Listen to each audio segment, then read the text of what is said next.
Apabila sudah nampak tanda-tanda kematian hati engkau wahai murid, maka mestilah engkau menghidupkannya dengan 3 perkara. Kalau kita mendengar yang tadi dirasa-rasa mati kada hati, atau kritiskah parak mati?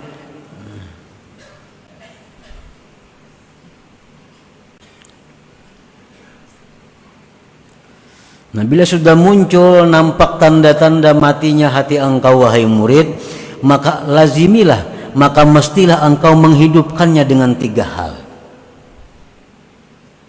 Nah, menghidupkan ini ngalih, orang mati dihidupkan, menyigarakan nang garing jin lapah kita.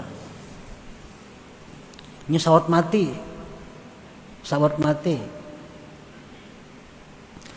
Nah, menghidupkannya itu pertama az-zuhdu fid dunya. Zuhud pada dunia. Zuhud pada dunia ini bukan artinya nang jadi bupati, ampih jadi bupati, kada. Nang sugih beri akan seluruh harta, kada. Zuhud pada dunia ini artinya apa? Tinggalkan sesuatu yang mencelakakan di akhirat. Napa-napa tadi?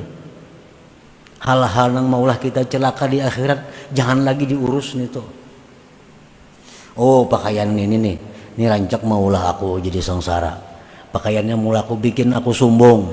Pakaiannya maulah aku agaknya. Nah, dijual, mengkulir memberi akan, jadi akan duit. Larang harganya, 4 juta, 5 juta harganya, atau puluhan juta harganya. Jual. Cari pakaian-pakaian nang kadang membuat sombong, cari perhiasan nang kadang membuat sombong, cari apa nang kadang membuat sombong. Jabatan, amun aku di jabatan ini kada kawa, kada maksiat nah. Soalnya aku ini ngalih, ini duduk di jabatan nang kada kawa kada maksiat.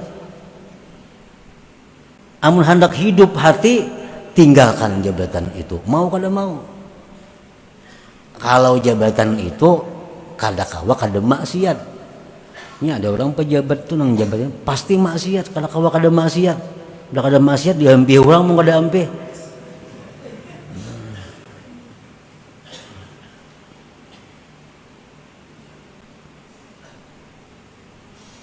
Nah, zuhud di dunia, hilangkan sesuatu nang membawa bahaya di akhirat. Jadi bukan menghabiskan seluruh harta, zuhud itu kada. Pilih mana-mana yang membuat kita celaka di akhirat, mana-mana yang maulah jadi dosa. Itu dulu. Yang kedua, al-istighal bi dzikrillah taala. Nah, menghidupkan hati. Yang kedua, bekerja dengan zikrillah.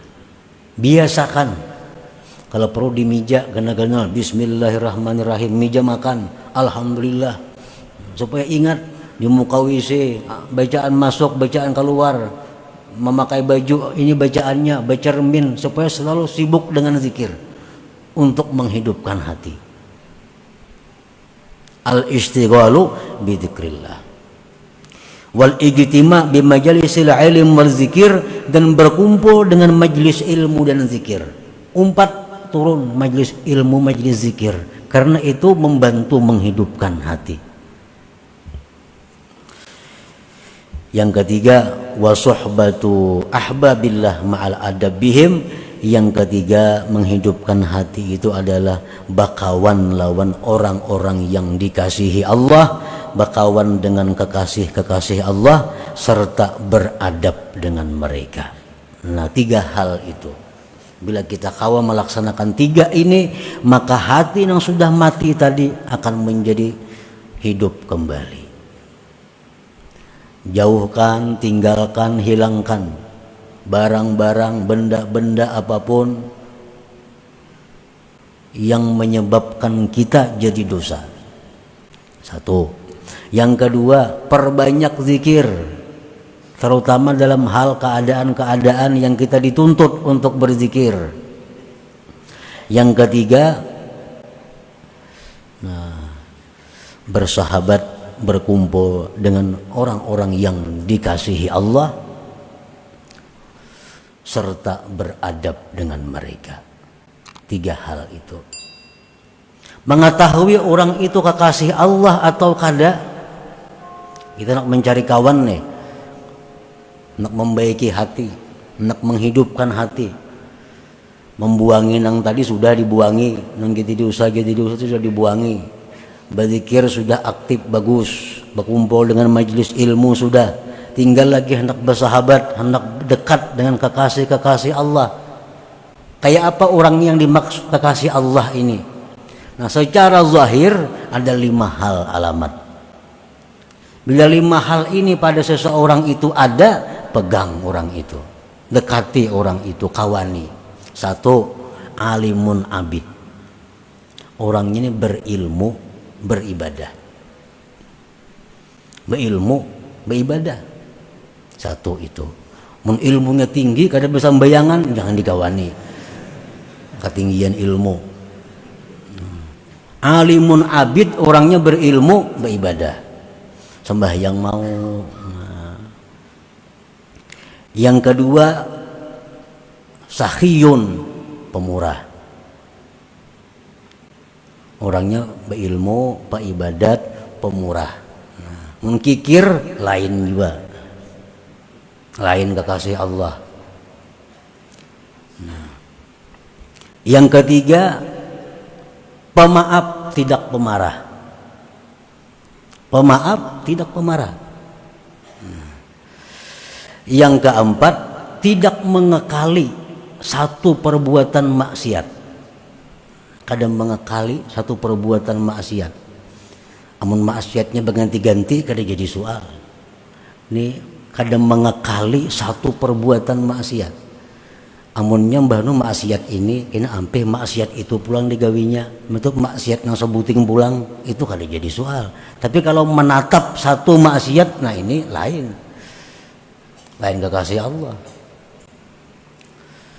Nah, yang kelima, qalilul kalam, sedikit bicara. Nah, sedikit bicara. Ini 5 tanda zahir, tanda yang zahir bagi kekasih Allah di muka bumi ini. Nah, bila ada macam itu, kawani itu, maka ini akan menghidupkan hati. Di samping tadi banyak berzikir dan membuangi, menghilangkan hal-hal yang membuat jadi dosa. Para muhibbin rahimakumullah, apabila sudah kita berkumpul dengan orang-orang yang dikasihi Allah ini, maka mesti kita menjaga adab dengan mereka. Karena bila kita kadang menjaga adab dengan mereka, bukan manfaat yang kita dapat, justru mudarat. Justru mudarat. Kenapa? Karena orang-orang yang dikasihi Allah ini orang-orang yang dikasihi Allah, orang-orang yang sangat diperhatikan Allah. Kalau kita sakiti, Allah yang langsung turun tangan. Nah, dalam kitab seringkali disebut kekasih Allah itu seperti anak-anak harimau. Kalau anaknya diganggu, walaupun anaknya kada melawan, mamanya nang abut melawan akan. Nah, jadi berteman, bersahabat dengan orang-orang yang dikasihi Allah ini ma'al adab, serta adab. Nah, apa adabnya? Pertama, antanzura ilaihim bi'ainil mahabbati wal ihtiram. 1, memandang mereka itu kekasih Allah dengan pandangan cinta dan menghormati. 1. Yang kedua, antuhsinal dhanna bihim, bahwa berbaik sangka dengan mereka. Berbaik sangka dengan mereka. Misal mereka ada berbuat apa-apa, baik sangka. Kenapa si jin kayak itu? Nak ada mau berbaik sangka. Barangkali si jin ada ilmunya, barangkali si jin ada hukumnya yang kita kada tahu. Mudah. Yang ketiga, an la ta'tarida ilaihim, jangan mengeritik mereka. Kenapa nangka itu? Kada kawa, nah itu kada kawa bakawan sudah. Jangan mengeritik mereka. An la ta'tarida ilaihim, jangan mengeritik kepada mereka. Yang keempat, an takhdumahum, bahwa engkau berkhadam kepada mereka. Berkhadam ini artinya apa? Berkhidmat. Berkhidmat itu membantu mereka. Sekurang-kurang membantu apa? Kadang membebani mereka. Itu sudah berkhidmat. Sekurang-kurang berkhidmat itu kadang membebani mereka. Cukup. Ibaratnya kadang kau membantu tenaga, kadang kawa membantu duit, kadang kawa membantu pikiran, kadang kawa. Jangan memuyaki barang. Jangan memuyaki. Jangan mariputakan. Yang kelima, antuhibba man ahabbahum wa man ahabbu. Mencintai orang-orang yang cinta kepada mereka dan mencintai orang-orang yang mereka cintai. Mencintai orang-orang yang cinta kepada mereka kekasih Allah dan mencintai orang-orang yang mereka cintai. Amun gak kasih sidin dimusuhi, kada kawan itu. Atau orang yang sayang lawan sidin dimusuhi juga, kada kawan juga. Mesti cinta kepada orang yang cinta kepada kekasih Allah dan mencintai orang-orang yang dikasihi mereka. Yang keenam, antad'uwalahum, bahwa engkau doakan bagi mereka itu. Doakan agar mereka dipelihara Allah, dilindungi Allah, dipanjangkan umurnya, dimudahkan segala urusannya. Doa kita kepada kekasih-kekasih Allah tadi. Nah, bila 6 perkara itu kita berteman, kita bersahabat dengan kekasih Allah, maka segala apa yang Allah berikan kepada mereka, kita dapat bagian yang sama. Walaupun kita guring. Malam kita guring, nah, sidin beribadah. Sidin beribadah. Apa yang sidin dapat, kita dapat. Asal bujur-bujur bergabung dengan mereka-mereka itu dan menjaga adab dengan mereka. Ini ia nang almar'u ma'aman ahab, seseorang itu nanti di akhirat beserta orang yang dia cintai. Nah, itu maksudnya. Walaupun dalam dunia amalnya kada sama, tapi karena inya cinta bisa tergabung kayaknya di sana.